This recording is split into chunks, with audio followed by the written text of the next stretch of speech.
Hello, everyone, and welcome back to what is now episode 13 of the Fourth and Long Radio Show. Lucky number 13, probably unlucky, depending on how this shit's going to go. Something's going to go wrong. Something like Blake could attest, there's always something good that goes wrong before we start to record. But hopefully, we make it through this podcast in one piece. This week, I'm once again joined by the Blake Campbell. Blake, how's it going this week? Good man, thanks for having me again. Got nothing better to do, so I figured I'd join you. Of course, there's nothing better than being on this amazing, absolutely five-star show that everyone should listen to, by the way. Just a heads up. Fortunately, we are once again not joined by Jalen. He has decided to take some personal time and actually have a vacation, which is unacceptable. We run this shit like China, labor all day, every day. Come on now. But hopefully, he'll be back next Like the week. program. Right? That's what I'm saying. But hopefully the big guy will be back next week for you guys to all hear his lovely, lovely voice, even though he's a Jerry Cardinals fan. All right, Blake, let's get this show on the road, and let's head right into the things we hate corner. It's been a the past few weeks, but I'm actually having mood up. I'm feeling good. So let's get back in talking shit like we should. Okay. So, Blake, the thing I really hate this week, and it's been evident most weeks, is it's just one thing I don't understand, okay? Over the offseason, the NFL instituted new rules to the game where we can challenge pass interference calls like any other challengeable play. This was put in place after that absolutely bullshit missed call during the Saints and Rams NFC Championship game. I said then that it was a total overreaction, and I still say now that rule is total overreaction.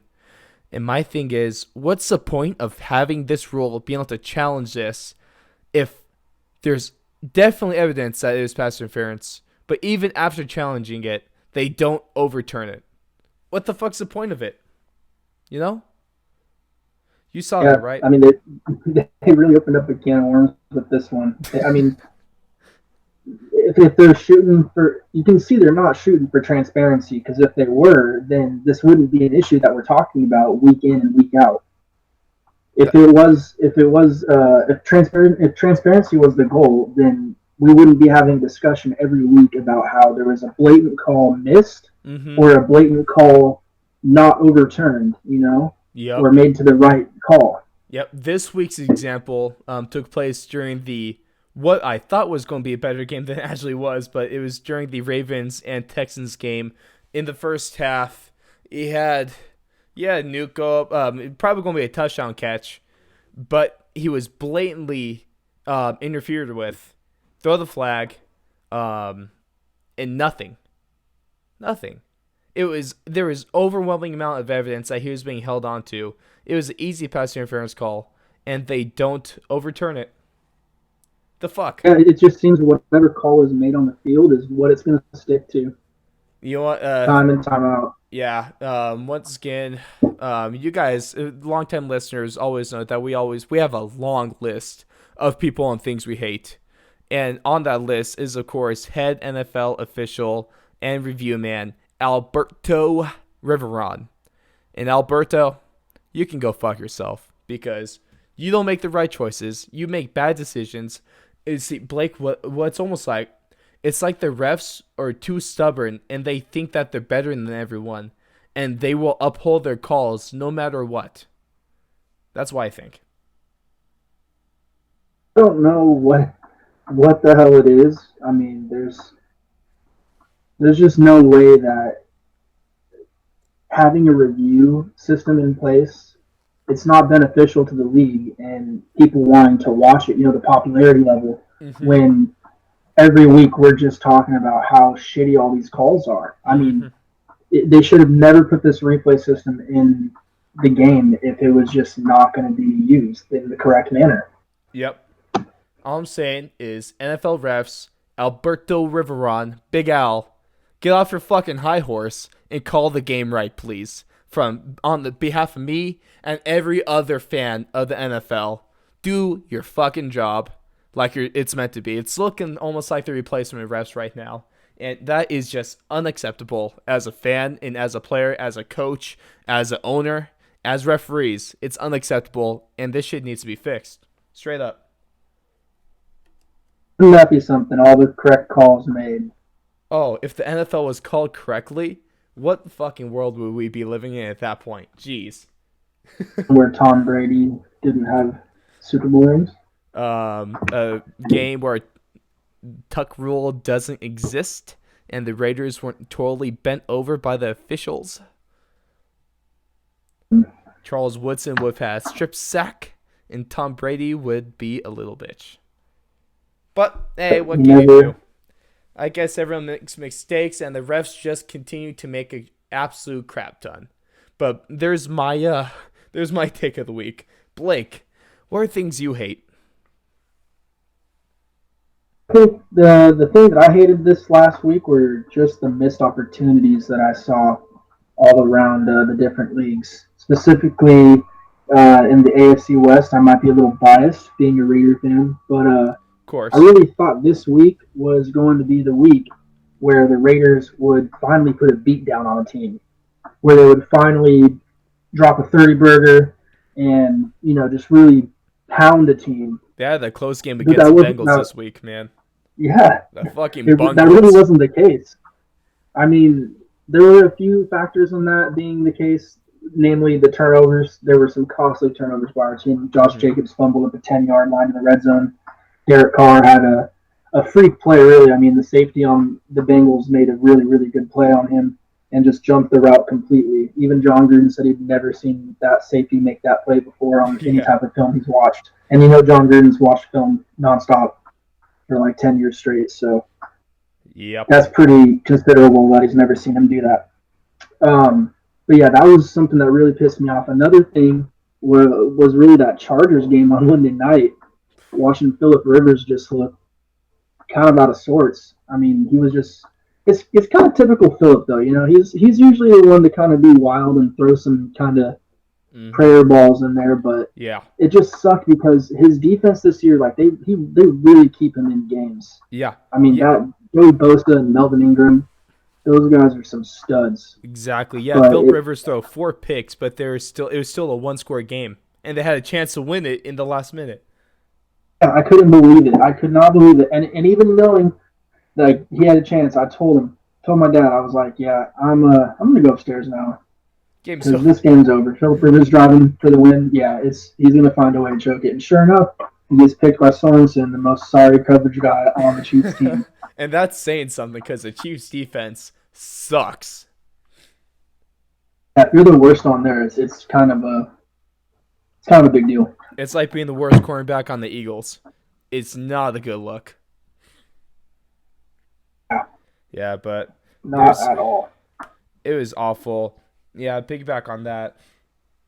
It was a Chiefs even that closed out as well. They had 4 interceptions, another turnover. I think that fumble recovery, and they still only put up 24 on the Chiefs or on the Chargers.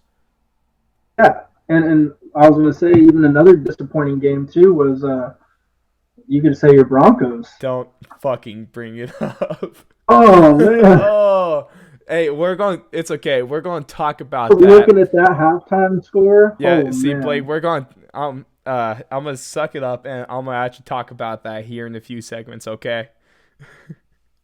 Oh, man, that's going to be rough. Yep. I think I'm over it, but I was really close to jumping out the window that was only a few feet away from me. Thank God I'm on the 4th floor. They just still have you, bud. But yeah, of course, that is the things we hate corner from this week. And before we move on to our NFL Week 11 recap, I just want to say some things, and that is that you should follow us on social media. Twitter is popping. Of course, you can follow us on Twitter at Fourth Long Radio. Capital F, capital L, capital R. And now, we are now up on the Instagram, and you can find us at Fourth and Long Radio. That is a number 4TH and Long Radio. All lowercase. Follow us on there. We're going to start posting some more. Also, if we're talking about the Twitter, You guys need to follow that because Blake, you should have seen the firestorm that happened today. I was starting some shit on Twitter, you could say.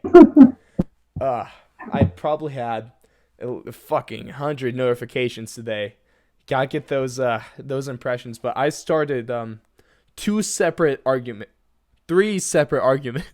today just by putting shit in the replies. I had an Eagles fan and a Cowboys fan that argued for about 30 tweets. Then I had a Minnesota and a USC fan arguing for about 20 tweets. And shit's so funny. They're still going. Oh shit, I just checked. They're still fucking going. Did that one we were talking about Utah and how they lost to an awful USC team? That guy got so upset. I mean, So upset. said SC is ranked 23rd. Wouldn't say awful. And then another guy comes and he says, "How about not good?" Right. It wasn't. I didn't. So like, I put like just something in the replies of a tweet. I said I was talking shit about Eagles fans, which by the way, Eagles fans are some of the pissiest fans in the world. Super easy to start shit with them. So easy. I just insulted them. I just said like, Philly, the Eagles are hosted the rest of a high school football game today after there was a shooting that took place in the stands about halfway through the game. It was postponed, and they hosted the game at CenturyLink it's CenturyLink. Whatever the fuck the Eagles stadium is. And so I said something along the lines of, if only the Eagles fans, or if only Philly fans could be as classy as the Eagles organization.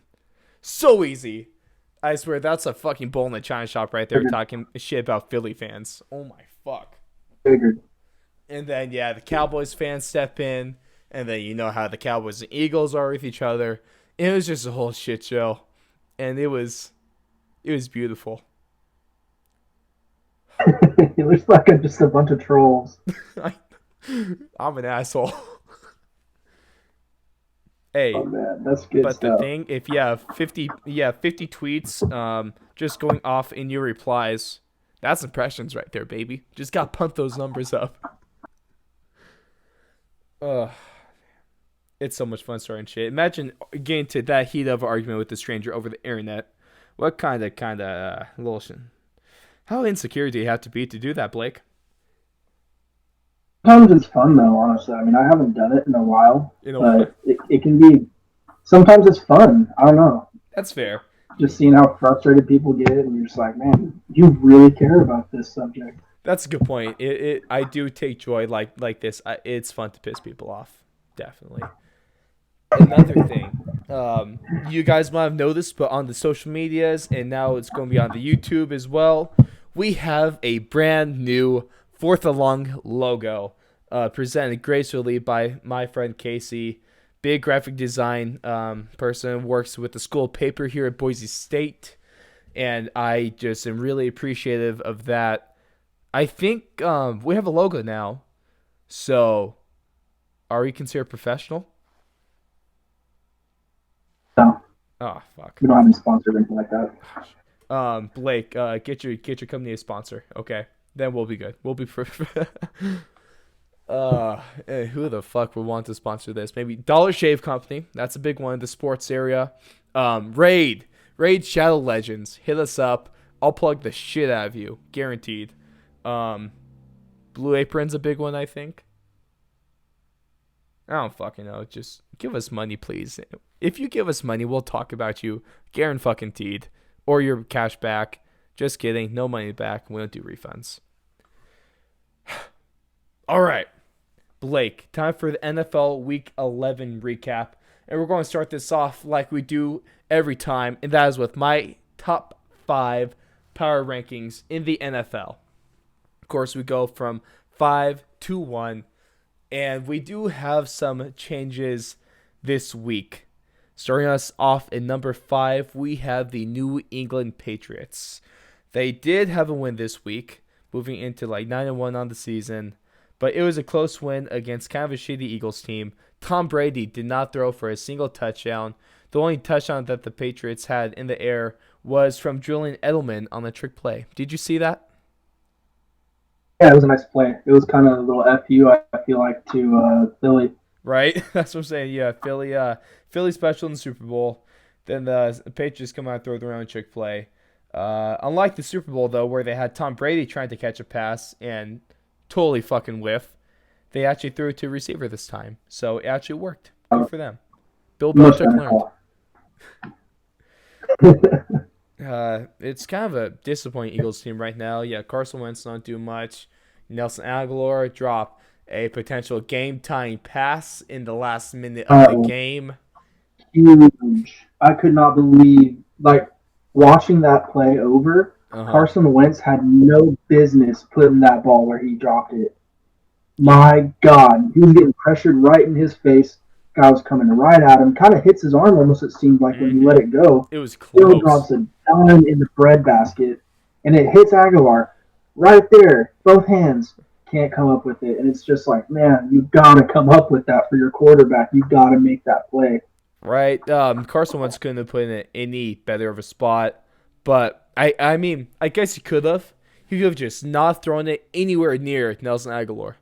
Imagine trusting him with the game on the line. Sweet shit, dude. He sucks. He's not good. And there's no way that he should still be on the Eagles, at least after this season. That's what I'm saying, man.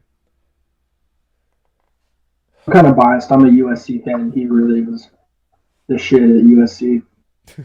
So I'll always hold out Really? hope You're for a Aguilar. USC fan? Yeah, kind of mild though, because I'm not super uh, kept up with NCAA. I was But just going to say he didn't go to college. yeah, I didn't go to USC. My brother-in-law was a USC fan growing up. I went to Sac State, you know that. Uh, So yeah, I say you didn't go to real college. It's just Sac State, dog. That's like D1 where do double you A go? week. Where do you go? Potato The University. Boise State University. Thank you very much. At least we have a football team that's in the top 20.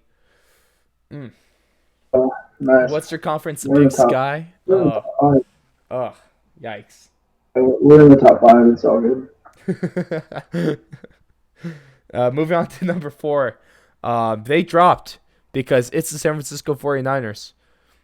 It's nothing that it was kind of a closer game than it needed to be this week for them. But honestly, the Seahawks game was concerning. Then their game this week against the Cardinals was a little concerning. Their defense really very good. They gave a 26 to the Cardinals. But the biggest thing is, that I'm worried about with the Niners is their turnovers. They're turning the ball over like 3 times a game. And there's no way in hell that you're going to keep on winning games like that, especially when they come to this rough stretch of games here and actually really soon, within a couple weeks. Might be next week.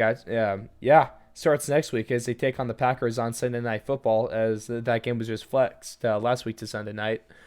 And then another thing, though, is that I think Jimmy Garoppolo is holding the Niners back. What do you think? Really, after a 424-yard performance with 4 touchdowns, 34 and 45 overall. Against a dog shit Cardinals team? What do you do against the Seahawks, though? When you He's actually played play all the right. real I feel like defense. this season. I think It's he's played all right. he puts up stats, but like I think it was more noticeable in the Monday night game last week in against Seattle. It looks like he just doesn't have the clutch gene. It looks like when the game's on the line and he needs to come up with this game-winning drive, I don't think he can do it. I don't know about that. He's got a really good win-loss record. I'd still put quite a lot of bit of faith in him. Okay. I mean, he really has yet to have that alpha kind of stand out in his offense. Mm-hmm. He's still, I feel like he's still trying to figure out who he can trust. Mm. Deebo Samuel had a big game this week. That's good for him. Yep. Emmanuel Sanders is still getting, kind of acclimated to their offense. I think the more that he plays, hopefully he can stay, Healthy. off the, off the bench. Yeah, but when he's But in the game, E-Man is an easy wide receiver 1 with the 49ers. That was a good trade for I thought, both sides, actually. yeah, I thought really the main struggle with the Niners this game was just their rushing. I mean, Tevin Coleman had 12 carries for 14 yards. Mostert had 6 carries for 13 yards. Mm. That's an average of 1.2 yards and Yep. 2.2 yards, respectively. Yep. That's horrible. I mean, them not having Breida kind of hurt them a little bit. Yep. But even with Breida, I don't think Breida's anything. He's not on the level of a top tier running back. I mean, he's just good, another but he's not good the running problem. back. Yeah, Yeah, I know about Tevin Coleman because he absolutely bent me over and fucked me in fantasy this last week. Appreciate it, Telvin. You're the man. I really just say the O line and the running game need to improve. And Is that what the that's Niners will really be drafting next year, 2020? O line and running backs? potentially either that Maybe or wide a receiver? receiver. Well, I don't know because they've spent a lot of capital on receiver too, though. Hey, if you get E-Man like a rookie to work with, I think that might be the way to go. Second or third rounder. Everyone keeps saying this is a really deep class, Yep. especially for receiver. So I Yeah, mean, they that's a could little bit potentially away. get We call a it talk starter about out that a there little in the more in the later rounds. future, right? Yeah, All right, but moving on for the Niners, the team that is jumped them is the New Orleans Saints. They put on they got back onto the way after losing to Atlanta. They went and beat up on the Buccaneers. They won 34-17. Yeah, Drew Brees looking like his usual self. But what really helped the offense out this week was Alvin Kamara being back, and they not only being back, but they had a heavy dose of Alvin Kamara throughout this game, and that really helped out the offense. Just feeding him either on run plays or on short passes, swing routes, screens. That really helped keep the defense on their the Buccaneers defense on their toes. You catch that game? yeah. I picked up Jared Cook on waiver wire, Ooh, just an nice, FYI too. That was a pretty decent pickup. nice. I picked him up in one league this week, and then I also the week before I picked up Kyle Rudolph in 2 leagues. Ooh, Kyle Rudolph was clutch. I wish that I was able That's to pick been him paying up. off big. Yeah, we'll They've get been to putting up Kyle some good Rudolph numbers. in a fucking second. That asshole. But But the Saints Saints over and the Buccaneers Niners. game, What do you think? yeah, I think that's fair. I I like that Kamara is getting his touches again. He's Mm-hmm. up to I want to say what 23. I think he had 10 catches. Yeah, 10 catches for 47 yards, 13 carries for 75 yards. So that's good that he's getting his touches. I like that they're still giving Latavius his touches too because he had some really good games with Kamara being out. Yeah, He Latavius had is nothing to sleep on. The Saints still have a solid two-headed monster in that backfield. a 1-2 punch. I mean, he only had 10 carries for 27 yards, but those are nice carries still because Latavius is a bigger back and he's gonna bulldoze into some people and just wear and tear on that defense. So Exactly. I like what the Saints are doing. Drew Brees is healthy; he's back. Their leader is back. Alvin Kamara, their best playmaker, straight dog. He's back out there. Looks like he's close to 100, as close as he can be. Closest any They're NFL well, they're player well can be. balanced. I mean, they have a really balanced team. You never really talk too bad about their defense either. No, their They don't have defense a is solid. yeah. Their defense isn't going to wow you. I mean, the only players that'll wow you is really their cornerback, Lattimore. But Mm-hmm. I mean, other than that, no one's really going to stand out, and that's kind of a good thing. When you're not standing out on defense, it's kind of a good thing. Yep.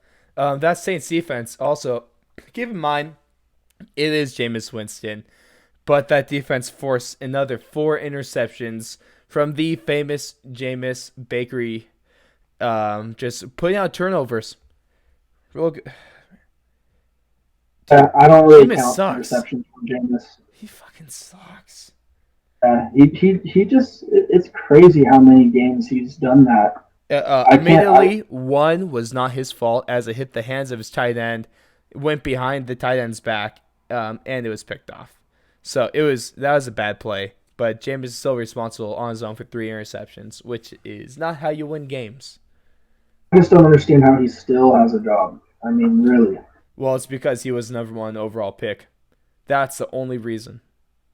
Yeah, I mean, Jamarcus Russell didn't even get that long of a leash. He had Well, at whatever least Jameis stats. Winston isn't a total fat fuck like Jamarcus was. Yeah, but he still sucks. Yeah. I'd be willing to bet that Jameis Winston watches more film than Jamarcus Russell. I It's know not you. hard to do that. I know you know that story of him getting the blank tape and not even watching it. Yeah, that's why I was saying it's not hard to do that. I mean, you just literally have to watch a second of it and before you beat him. That's what I'm saying. It's bad. Number two team in the NFL, the team that did beat the Niners, and a team that's on fire right now is the Seattle Seahawks. They did have a bye week, but they were at number two last week, and I'm keeping them at number two this week. There's the Saint. I still am not 100% sure on the Saints being better than the Seahawks yet, but I am. I would love to see that matchup. Yeah, no, I like this. I like the Seahawks being here. I really like that addition of Jadeveon Clowney, and even He's I been feel like playing out Onsaw's of going to his come out. mind. I mean, it's really scary the players that they've accumulated on that D line. Ezekiel Onsaw and Jadeveon Clowney are really good players. Mm-hmm. They're scary. They're scary players to go up against for offensive linemen. I'm sure. Yeah, They're not I looking wouldn't. forward I to that wouldn't much. want to do that. Fuck that. And Russell Wilson. I mean, goodness, that guy MVP. is on another level. Yeah, he's crazy. Metcalf is a phenomenal rookie. He's been. Um, It definitely has been exceeding at least my expectations of him. I wasn't expecting him to be this versatile, but he's been looking good. I will admit that I it's was too bad wrong that on Metcalf. what was his name? Disley, I want to say. hmm He was looking really nice. That addition of Josh Gordon was a good pickup for the Seahawks He's as already well. been paying dividends. He had a couple big catches against the Niners. He was more of a low risk, high reward kind of guy because they got him for not that much. He didn't put that much faith on the cap, but his upside when that dude's actually playing and not getting suspended by the league, it's he's good. Yeah, he's a good player. He's got the kind of that freak athleticism. hmm Did you catch kind of off topic? But did you catch Deion Jordan getting reinstated and he's back in the league and on the Raiders? I did see that, and I'm not Got a surprised that he's sack on at the his first Raiders. game too. Man, speaking of the Raiders, I'm surprised the Raiders probably going to go after that one Dolphins running back that was just cut after beating a pregnant woman. So he's But that would probably. probably be the Chiefs. Oh yeah, so he has three teams. He's going to be on the Chiefs, Cowboys, or Raiders. One of those, right? They're not going to be the Raiders. The Raiders have a policy against domestic violence. Sorry, it's not domestic violence for the Raiders. It's just any other thing that's detrimental to a locker room. Sorry about that. I'm misinformed. We have very good players on our team. Vontaze perfect. Not him. He gets suspended for on-field acts. Richie Incognito. It's crazy. A literal bully. Making rookies pay Yeah, dude, $10,000 meal that guy tab. was weird. That guy that was quotation marks bullied was a fucking weirdo, and everyone said that. Yeah. But it These are those doesn't guys that deserve to get doesn't bullied. hurt that Richie is a little off in the head. Might have a little of that CTE that Antonio Brown, who also wore the black and silver for a little bit, had. He was still in his prime back then, so he was probably all amped up and shit all the time. A little roid rage never hurt. Man. But I won't get into all that. oh boy, that's a whole other issue.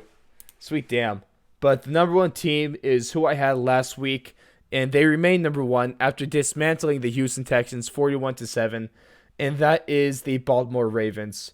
They had a kind of an easy win when they played the Bungles last week, or 2 weeks ago now. And then everyone thought that this game against the Texans was going to be a lot better than what it was. But you had the Ravens drudging the Texans 41-7. Their defense looking stout as ever. Deshaun Watson couldn't do a damn thing. I think I read something like this is Deshaun Watson's largest margin of defeat since he was in high school. Yeah, all of his losses have been within one score, I want to say, leading up to that game. It's kind of crazy. That's one hell of a stat right there. But Right. yeah, the He Ravens. always keeps it in the game. Yeah, he does. Great athlete. Definitely in the MVP conversation. Love Deshaun Watson. Really stupid that, Mitch Trubisky picked over him in the draft. And I can't believe that in retrospect. Oh man, that was awful. Um, but yeah, big statement win, and there's no reason, in my eyes, that the Ravens are not the team to beat in the NFL right now. What did I tell you last week? You said it wasn't going to be as good as the game, or it was going to be more of a blowout. Oh, I told you I Some wanted game. to see one more win from the Mm, Ravens. I wanted to see one more test that they needed to that's. pass. Did And they pass this my test? God, did they pass this test? Like they blew it out of the park. I mean, That's A I plus couldn't plus believe right what I was there. watching. And I was so happy I came downstairs this on Sunday morning. And the past few weeks it's been pretty shitty football on the morning, so I've had to illegally stream. Shout Yeah. out to all you streamers out there. Ah, fuck paying The for games I anything. wanted to watch. But I look on, I want to say it was Channel 13 CBS, and sure enough, Houston versus, Baltimore's on, and Mm-hmm. I was pumped, man. That's the way to start the morning right there. Hell yeah. Anyway, Some I high octane Lamar offense right there. Jackson, Lamar Jackson is insane. Mark Ingram is a perfect complement to him. Yes. His receivers, he has like a little bit of everything out there. I mean, he has Seth Roberts, who's great downfield blocker, really gives you something in the run game. He has that deep threat, He has Marquise Mark Brown. Andrews, the tight end is a phenomenon. Yep. He has He's been a big Marquise target for Hollywood Lamar. Brown. Yeah, exactly. Marquise Hollywood Brown is a speedster outside that can take the top off the defense and keep the safeties playing offense or honest. Mm-hmm. And you can't forget about Snead either. I mean, Snead's just a solid, Willie wily veteran. Snead, baby. Yeah, I like him a lot. And even their other tight end, I want to say Nick Boyle. He's pretty nice too. Yeah. No, that is a very, very well built Ravens offense with a very good complementary defense on the other side of the football.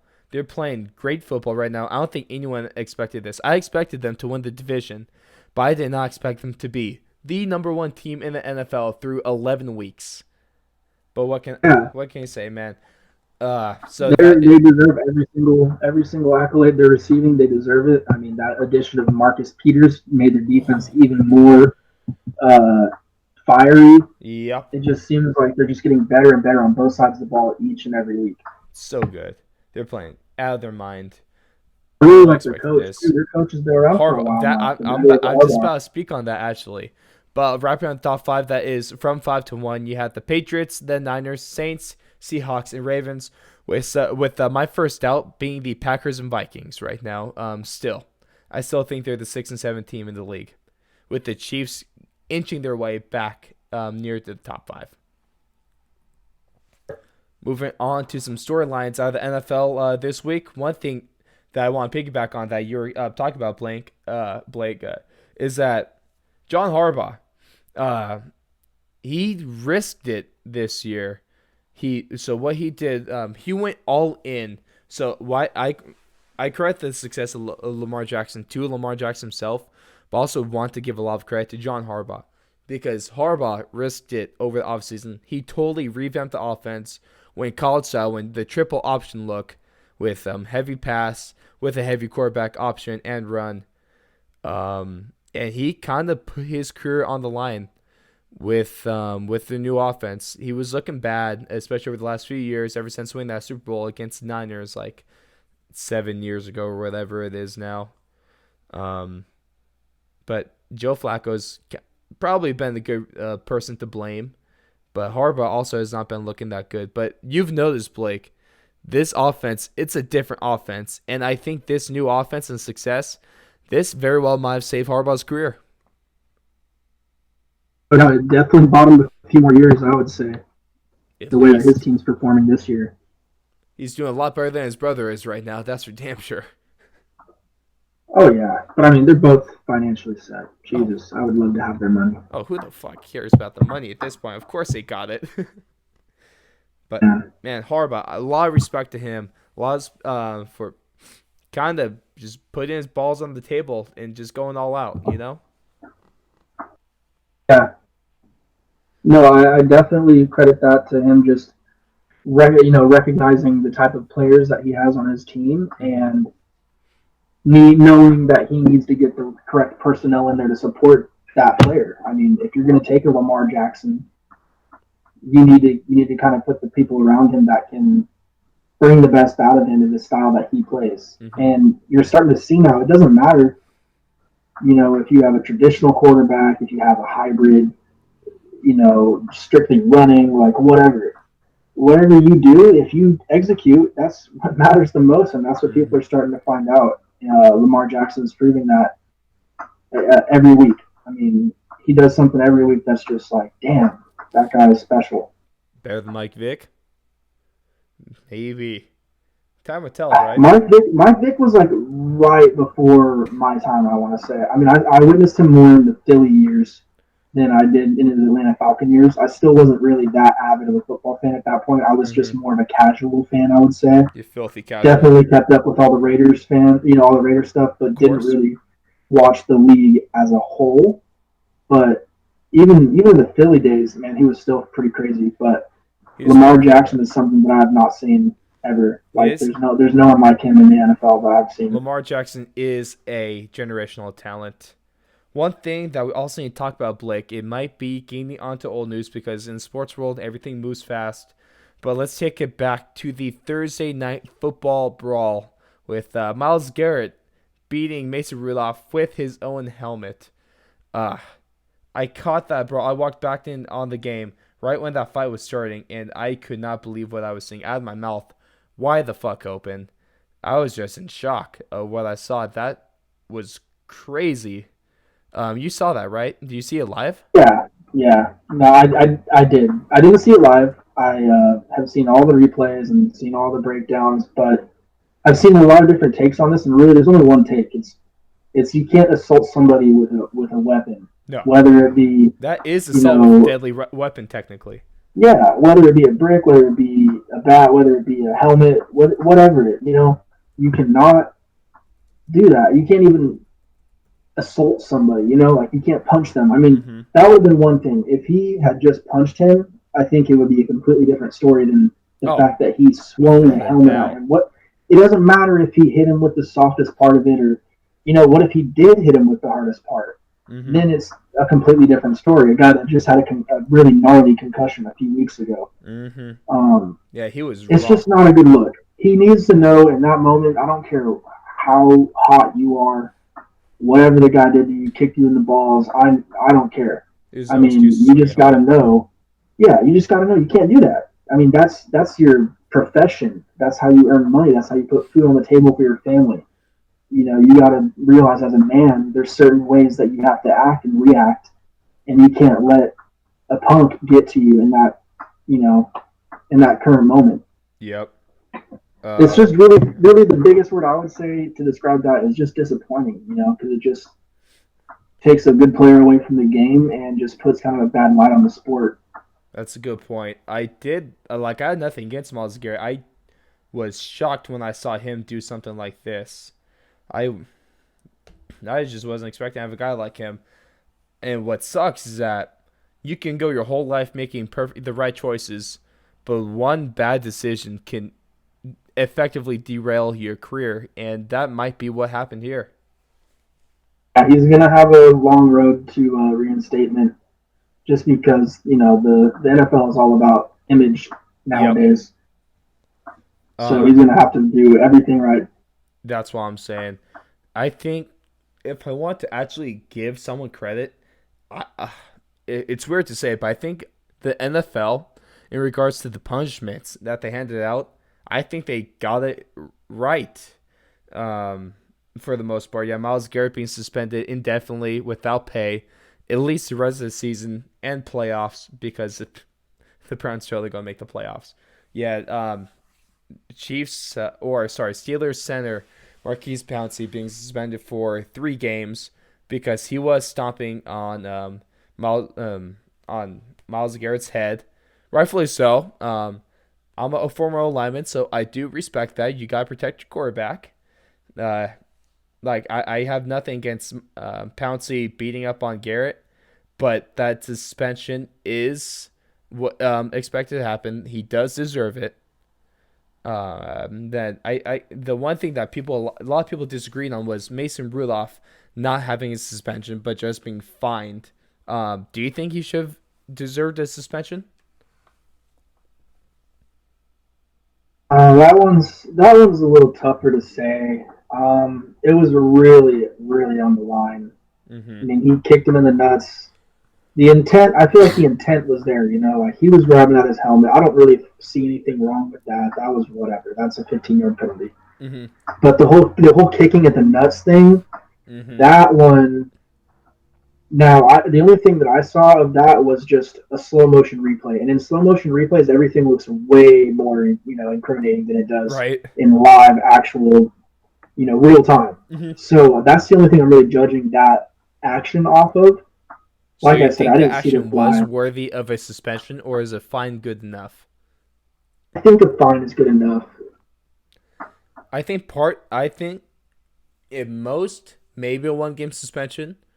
But if you want to look at this, not finding or not suspending Mason Rudolph could be seen as a punishment for the Steelers because he's been playing bad, and so keeping him on the field is just going to make the Steelers worse.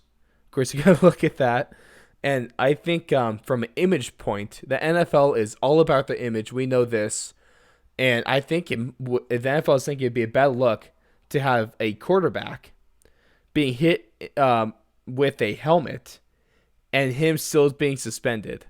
That just sounds like a bad look to me if you're talking about from the league's point of view, right?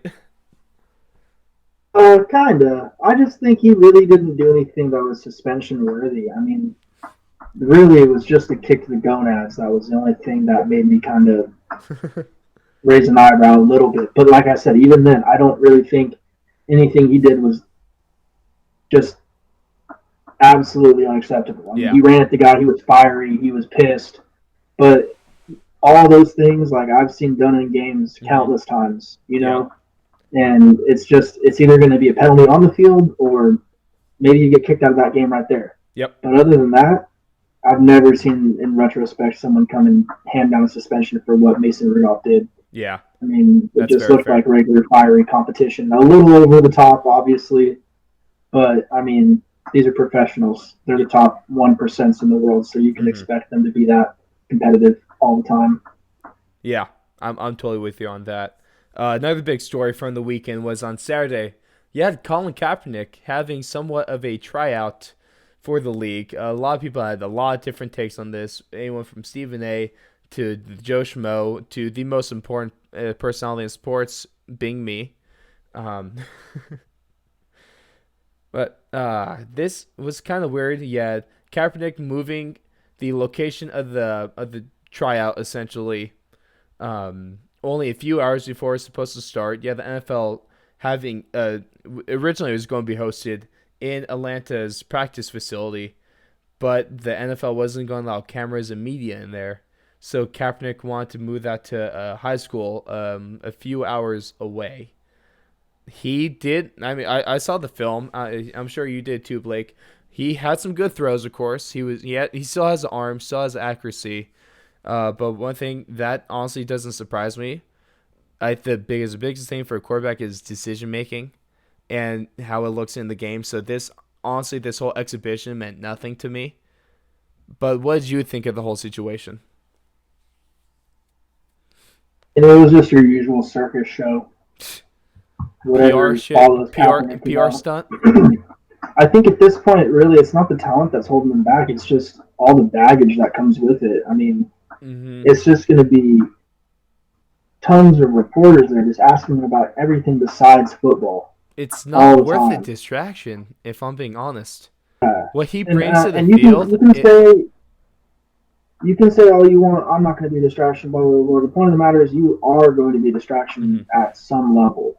It's You're going to make some type of people pick sides, and because he's a polarizing guy, Yeah, it's there's one of those he's people never going that's to be either able you to love him or you hate escape him. this media circus that's always going to be surrounding him. Same thing will happen with Tim Tebow during Tebow Mania. Unfortunately, Everywhere he went, there is a there is a cloud of media surrounding him. You know? yeah, I really think it's very. I'm happy you brought that up. I do think it's very similar to the Tebow situation. I mean, he's a known commodity in the NFL now. Mm-hmm. So people are going to take that as it is and say, well, do we really want the extra on top of what he's going to bring to the table? I mean, yes, he is definitely better than the Bengals starting quarterback, Oh, the without a doubt. Dolphins starting quarterback, unless Fitzmagic is starting. Yeah. uh, He's better than Rosen. um, He could yeah, I mean, he could be he's on the better than roster countless of quarterbacks in the league. most NFL teams. I was going to say He probably even became Kaepernick. better than Jameis. Yeah, Kaepernick does have the talent to play in the NFL, but I can see from the owners and personally, it's not. I know he can play. I got nothing against his talent. I know he could play in the NFL and do a decent job, but it's not worth the baggage that he brings along with him. Yeah, I mean, I can totally side. I can totally see the side that the owners are coming from. Mm-hmm. The way that they are looking at it. I mean, it's going to definitely make your fan base too. You got to think of it this way: it's going to lose you some fans. I Yep. mean, Oh, without a doubt, it's going to really. cost you money to sign Kaepernick, not just paying his contract, but in fans, in And merchandise. it really is going to take someone that wholeheartedly believes in him and thinks, okay, this guy can help my team. Mm-hmm. No matter what circus follows him, this guy's going to be able to help my team. And I don't know if there's any team that's going to be willing to take that risk at this point. Um, So that brings us into our overreaction segment. Actually, first thing I want to talk to you. So for those that don't know, this is our fan favorite segment. I'll give out a few statements, around 5 statements a week, and then we determine if it's an overreaction or not. First statement, piggybacking on the whole Kaepernick thing. Blake, Colin Kaepernick will be on an NFL roster by the end of this season. Is that an overreaction or not? Overreaction. I don't think he'll be on a. I don't think he'll be on a roster. All for just the reasons that we just spoke about, huh? Yeah, I don't think he'll be on the NFL roster. If he wanted to play football, I think he could. I very well think he could play in the XFL. That's Yeah, open he's soon. eligible to be And in the XFL, but there's no. I don't think his pride's going to let him play in the XFL. He's yeah, I mean, if he really that's the question to me is, does he love the game still? If he loves the game, then go play it. But Mhm. if not, um, and I can also see probably the way he's looking at it too is he thinks he's deserved a certain level of pay, and I definitely understand the way of thinking at that point. But at some point, if you really love the game, you're going to figure a way to play it, and if you're that good, the right people are going to stick by you. You well know. said, very well said. So overreaction right there. Colin Kaepernick will not be on the NFL roster by the end of the season. Another quarterback. Of course, we all, excuse me. Of course, we all know that Tua Tagovailoa went down with a season-ending hip injury over the weekend on Saturday. It was a dislocated hip. It was good that it wasn't broken. But going off of that, this statement, Tua Tagovailoa will still be a top 5 quarterback in the 2020 NFL Draft. Is that an overreaction or not? No, not an overreaction. Not an He's still going to be a overreaction at top all. 5 quarterback next year? What you're saying is he's still going to be a top five, like go be one of the top five quarterbacks picked, correct? Yep, that's what I'm saying. Yes. Then I still think he's going to be one of the top five quarterbacks picked. I still think he possibly goes in the first round. Someone's going to be dumb enough to take him. The back end, definitely in the back end, he could for sure go in the second round because based on reports I've been seeing the past few days, is he's going to make a full recovery and be able to start throwing. He's expected to be thrown in the around next the few time of the months. draft. Yeah, and that's great for him. I mean, you've seen all you need to see with him. Really, he's a great prospect. Mm-hmm. So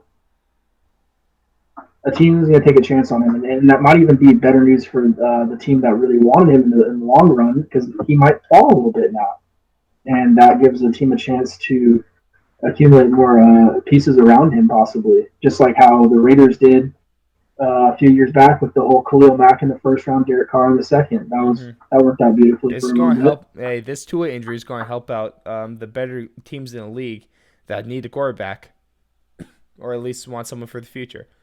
But I agree. I think that this is not an overreaction. There's going to be someone possibly dumb enough to take him, or at least think that he still deserves to be a top 5 quarterback in the draft. Moving on to number 3. As a fan, the games in Mexico are better than the games in London. Is that an overreaction or not? I think it's not an overreaction. Mm. You like the atmosphere better? I think, and I kind of want to be neutral on this one because there's aspects of the Mexico game that I like, and then there's also aspects of the London games that I really like. So you can call this Like an I like, overreaction then. yeah, okay, because I like how the London games, the players get to travel and they get to experience a new place that probably most of them haven't been to before. But I also Mm-hmm. hate how far it is. I Mm-hmm. hate that. I mean, that really takes you out of the swing of things. Yeah, it does. Uh, Especially. Mexico, I don't like how sketchy it is. Mm-hmm. There's laser pointers in the crowd. Oh, messing with Brock Um, Osweiler a couple years the back. field is just a mess. It's I a mean, the dog shit altitude is field, and the altitude is insane. it's over 2,000 feet higher than Mile High. Yeah, and that cannot be enjoyable to play in. Hell no. I I think, mean, man, I really do like how high tech the stadiums are in London too. Like the Tottenham Stadium that we got to play in it's a this brand year, new stadium. It looks good. unbelievable, state of the art, and that's big money right over there. I mean, Mm-hmm. soccer stadiums you can't touch. Oh There's hell not no, stadiums like that in the United States. You know what I mean? nah. There's Maybe probably not many. probably the LA one in Inglewood opening up next year. That Maybe the one, but that Raiders one's one. never going to get built. So, and they're $5 billion over budget, and still not even close to being done. Shit, I'm excited. I just want it to be done because according to the drops, it looks badass. But we'll see if it's actually finished. Just like that one mall back in EG, huh? Off the freeway. Man, Only if real only, ones are going to know what we're talking about. only. I would have made Elk Grove a lot better. Oh yeah, but fuck Elk I Grove now. Go digress. Boise. Uh, but as a fan, I would agree that the Mexico games are better than the London ones, and that's just for one reason, and that's so I don't have to wake up at like 9 o'clock my time to watch a football game with two of the teams that aren't even like mid-level teams. Normally, they're bad teams that go over to um to London, and that's just not They something I really want to pick weird watch. matchups for the London games. That's what I'm saying.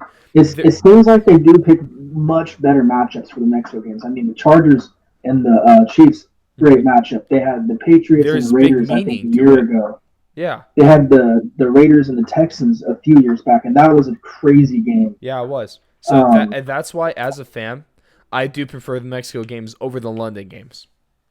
Not to mention, it's closer for the players too. They probably like not having to go way over All the way across the uh, Atlantic. yeah, Yeah, it's gonna be much better fun for them. I agree. Moving on to statement number 4, though, Blake. This is one that we've had in the last few weeks. But with his performance over the weekend, is Lamar Jackson, or so, with his performance over the weekend, Lamar Jackson is now the MVP favorite, in your opinion. He is the betting favorite, according to Vegas. But in your opinion, is this a overreaction or not? No, this is not an overreaction. You like him better than Russell Wilson? Absolutely, yes. I think he's more captivating, and the record holds up too. I feel it.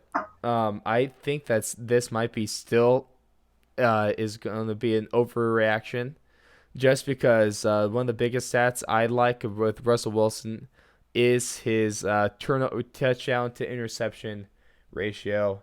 It's something Lamar doesn't have. I mean, of course, it's not bad because he's still having a great season.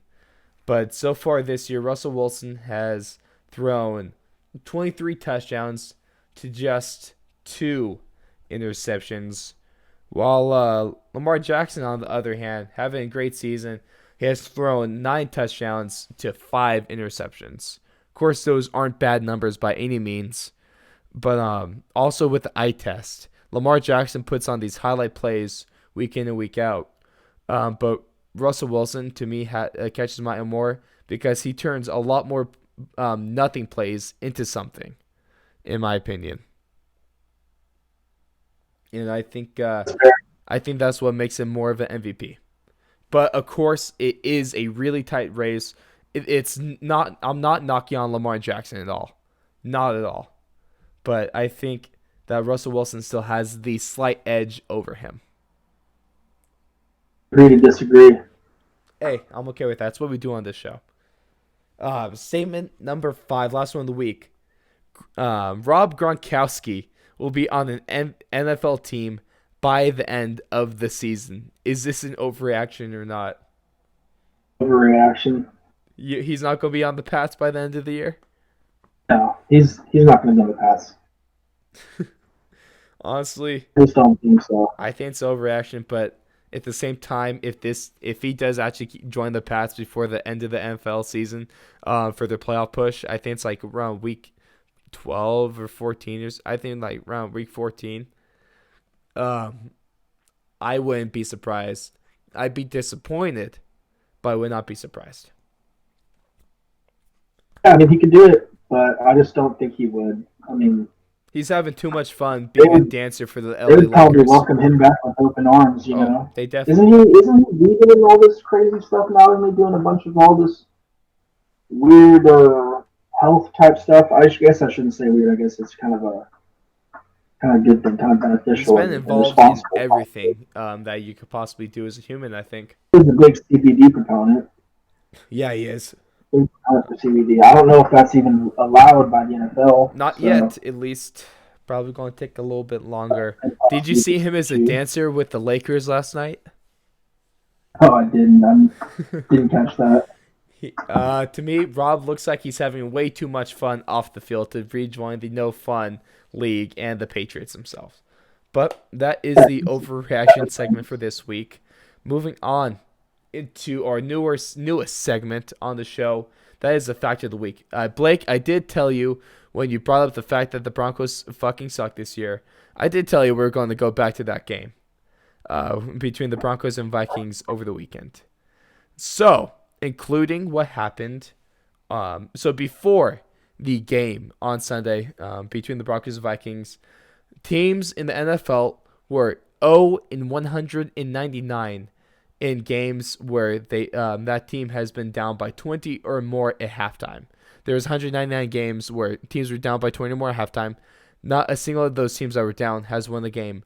Until this weekend, when the 200th team that has happened to, the Broncos went out.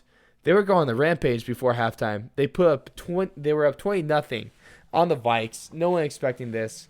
But, of course, it's typical Broncos fashion this year. They blew the lead. They blew another fourth quarter lead as well.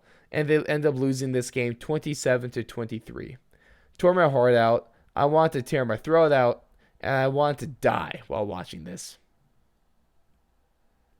Yeah, like I said earlier, I couldn't believe when I saw the score at halftime.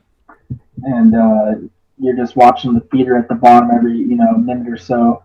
The score just kept climbing. And they turned the Ravens and Texans game off pretty quickly once it got to blowout status. Mm-hmm. And they went to the Vikings versus Broncos game. And sure enough, it was like a one-possession game at that point. And Kirk Cousins is just Captain Kirk, He's been the best quarterback. He's been one of the best quarterbacks. I think he actually has been the best quarterback in the league over the last 5 weeks. Stephon Diggs was rolling. I mean, he burned you guys. Dalvin Cook didn't even have as great of a game as he usually does, until like kind of the very end where he got a few catches going. Just another reason that it sucks to be a Broncos fan. The Broncos could very well be 7-3 this year, but nope, they're 3-7 because they've blown 4 big-time leads in the fourth quarter and lost every single one of those games. Oh man, I love being a Broncos fan right now. You know what, Blake? At least we have a Super Bowl in this millennium. That's all you're going to have to hold on to here for the next decade or two. You're damn right. As long as always, you're GM. You're not going to be doing anything meaningful. We'll see how the end of this season goes. Maybe I still have a little hope about next year. But that is our NFL Week 11 recap. Hope you guys enjoyed that one. Sticking with football, though, we are moving into the NCAA. As the college football playoff rankings for the third week have been released, and they are the same as last week, so it's kind of disappointing. 1 through 4 is LSU, Ohio State, Clemson, and Georgia, with the 5 and 6 seeds being Alabama and Oregon, respectively. This one I still disagree with. I'm okay with the top 3, but Alabama, even with their one loss, should be in there over Georgia, as Alabama's loss was to a number 1 ranked LSU team, while Georgia lost to South Carolina, who sucks this year. So if we're talking about one-loss teams and strength of schedule, strength of losses, there's no reason that Alabama should be out of the top 4 right now. What do you think? Um, yes and no.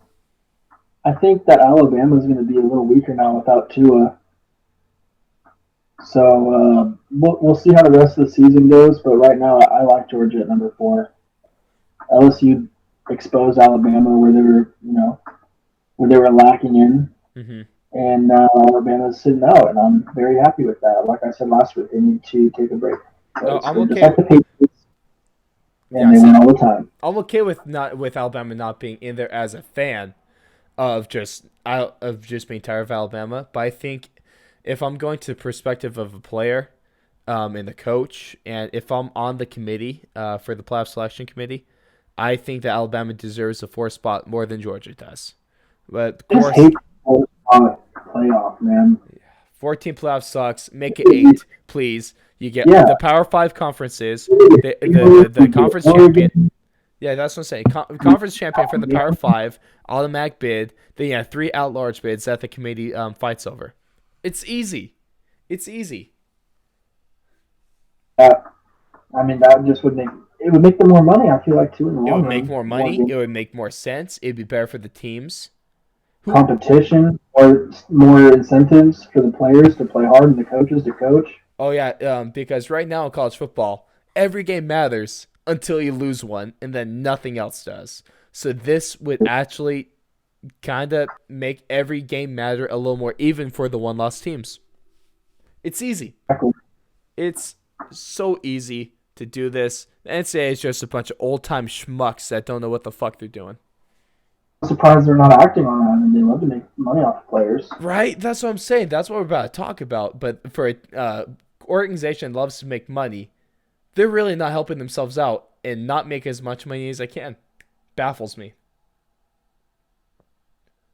Oh, man. But speaking of money, though, couple actual stories from the NCAA that I want to talk about before we close out this week's show. First person I want to talk about is Chase Young, the D end, who's actually in the Heisman talks. He's supposed to be probably a top 5 draft pick, if not top 3. He's been blowing teams out of the water with his performances this year. Chase Young, D end for the Ohio State.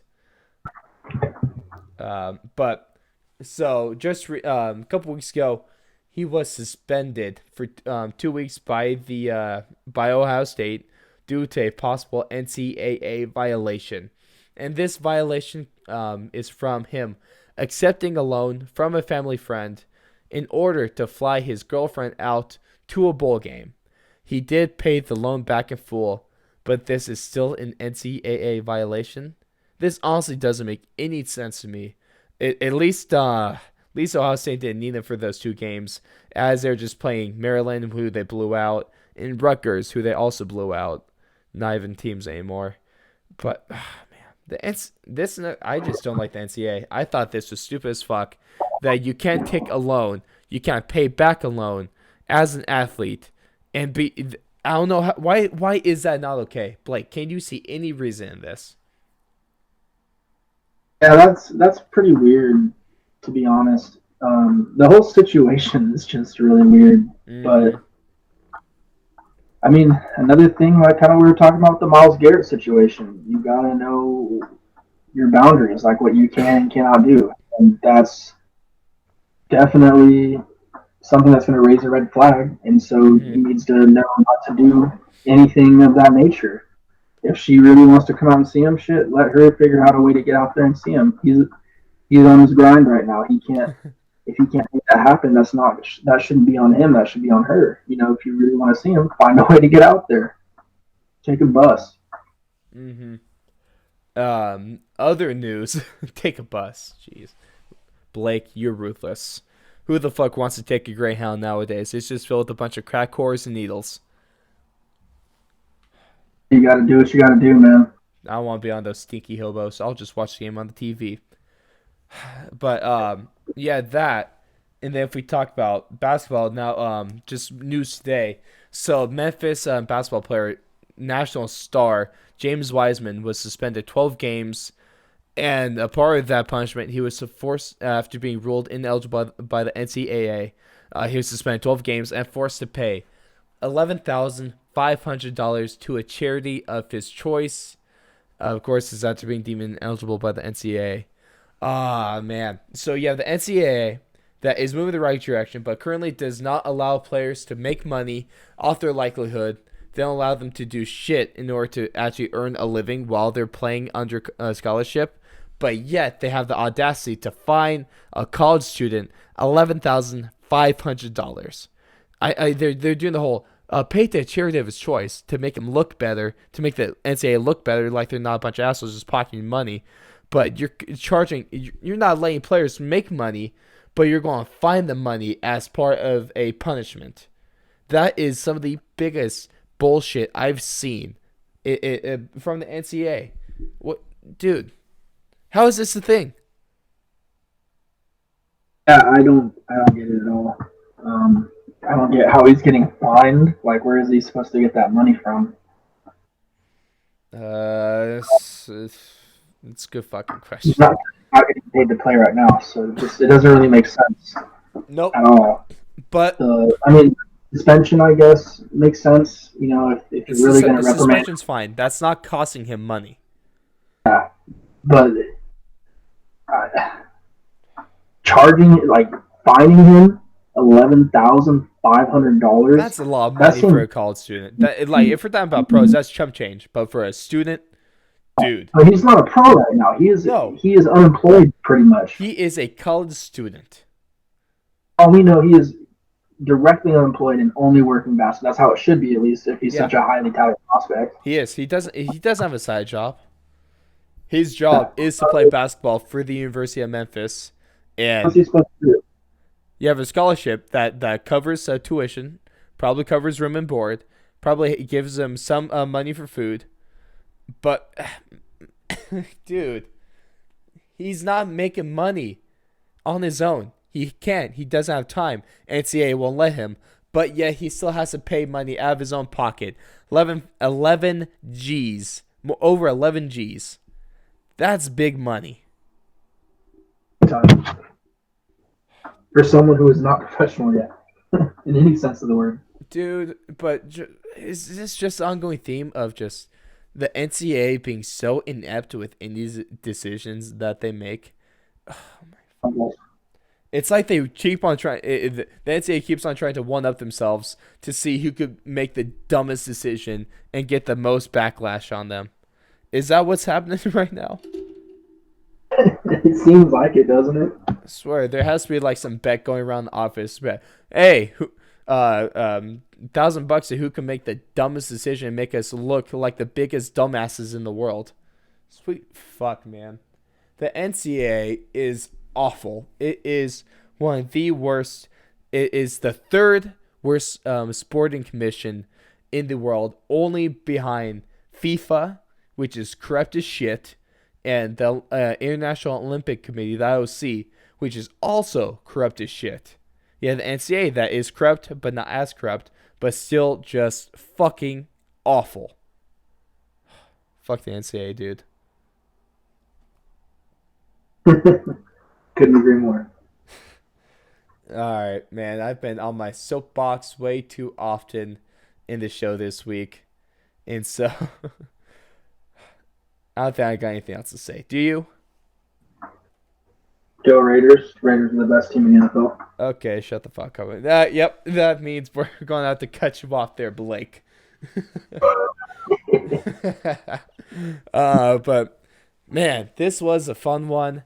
I appreciate you all for joining us this week for another edition of the Fourth and Long podcast.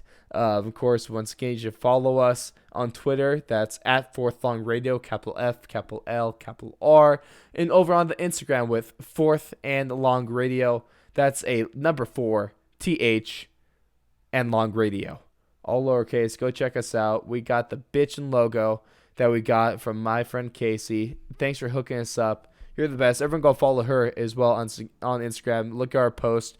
Add her. Go check her out. Big thanks from everyone at the Fourth Long Radio Show. Blake, thank you very much for joining us again this week. Appreciate your insight. Even though you're a Dirty Raider fan, you still kind of know what you're talking about, and I can appreciate that. Of course, man. Always happy to be on here. It's always fun. Yes, sir. It's always a party. Jalen,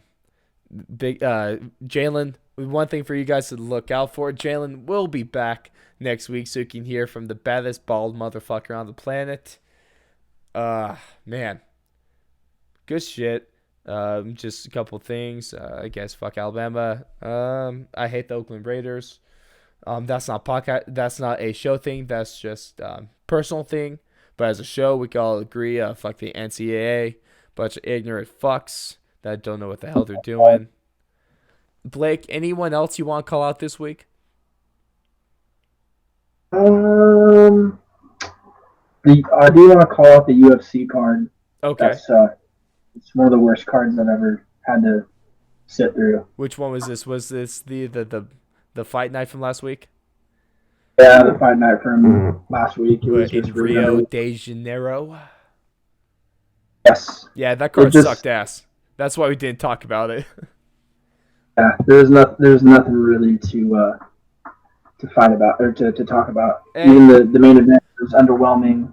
Everything top to bottom was underwhelming except for the one guy that's just unbeatable in Rio, and that's Charles Oliveira. We got that, but at least if we want to be positive as UFC fans and MMA fans, as of the day we're recording this, which is November 20th, we are only 24 days out from the absolutely stacked UFC 245 card, and I can't wait. I can't wait, but I also want to give a quick shout out to UFC on ESPN 7. Okay. That is going to be a card that will be available to watch anyone that has access to ESPN. Yep, that's a free one. It's going to be 6 p.m. start for the main card. Okay. We're going to have a Sacramento fighter that fights out of. We used to fight out of the Ultimate out of a Team Alpha Male. You're right, Team Alpha Male. Cynthia Calvillo. She's going to be in the co-main event actually. Ooh, fuck yeah, represent. Yeah, and against a fighter with a really impressive record, Marina Rodriguez. I don't really know much about it, but it's going to be a showcase kind of to get Calvillo that next step towards maybe a possible title run. Hell yeah. Hey, let's hope. I'm looking forward to that main event because it's Alistair Overeem versus that Rosenstruik guy. Alistair, the Reem, Overeem. Yeah. I hate him because of his... I still don't like Overeem just because of how awful his walkout music is. It's like some weird dubstep shit, and it's just not good. Yeah. Not good. That Rosenstruik guy is the person that just knocked out Andrei Arlovsky at UFC 244. Yep. Hey, wow, so that's I'm a really, good turnaround for a fight. Jeez. Yeah, no doubt. Against really good competition, too. Respect. No, Overeem's so good. But my one memory that I'll always have of him was actually at the first card when I was over your place, dude. You got me into UFC last year, last summer, and it was the last round of the prelims. It was for the CM Punk card. I forget. There's like 230 something. But all I remember is Overeem getting mounted by Curtis Blades, taking 3 nasty elbows, and just getting gashed and bleeding all over. That was kind of tough to watch, dude. I couldn't believe that. Dude, I feel like it was just like my dad at that point, too. We were just like, the whole room was kind of silent. We were just like, damn, this dude's getting fucked. Yeah, well, you saw Blades with one elbow to the forehead. Second one cut him. Third one threw blood everywhere, and then the ref called it. And then Overeem wasn't even there for the decision announcement by Bruce Buffer, the GOAT. Man. That was one hell of a first fight to watch as a fan, if I'm being honest. Yeah, no, I'm still shocked that you weren't really keeping up with it before then. I'm glad I kind of showed you the light. Hey, I appreciate you, Blake. You're the man. Got you. Hey, but we're going to wrap it up before I keep you guys too long. This is the Fourth and Long podcast. We are the best radio show in the game right now. Might be an over exaggeration, might be not. Up to you to decide. Follow us on the social medias. Follow us on the YouTube. Subscribe. Like the video. Share us to your friends and family. We really appreciate you guys from here. Honestly, it's really I mean I talk a lot of shit, but I do really appreciate everyone that comments with us, that adds their insight to the show, likes tweets, retweets everything. It just gives us the views, gives us the likes. You guys are the best, and we thank you so much for that. But once again, of course, thank you for joining us this week, and we will see you guys next week. Peace out.